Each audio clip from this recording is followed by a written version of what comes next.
আসসালামু আলাইকুম রহমতুল্লাহি বারকাতুহু। আমরা প্রায় সবাই জানি কবরে মানুষদেরকে তিনটি প্রশ্ন করা হয়, মান রব্বুকা, মান দীনুকা, মান নবিয়ুকা।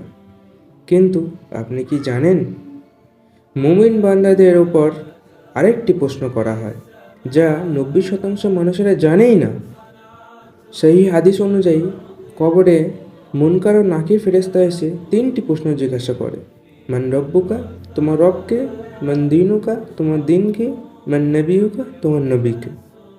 সকল উত্তর সঠিক দেওয়ার পর ফেরেশতারা চতুর্থ প্রশ্নটি জিজ্ঞাসা করে, ওমা ইয়দরিকা, অর্থাৎ তুমি এসব কোনো জানলে কিভাবে? তখন মুমিনরা গর্বের সাথে উত্তর দেয়, কারাতু কিতাবুল্লাহ ফা আমানাতু বিহি ওয়া সাদাকতু। আমি আল্লাহর কিতাব কোরআন শরীফ থেকে শিখেছি। সুবহানাল্লাহ, সুবহানাল্লাহ।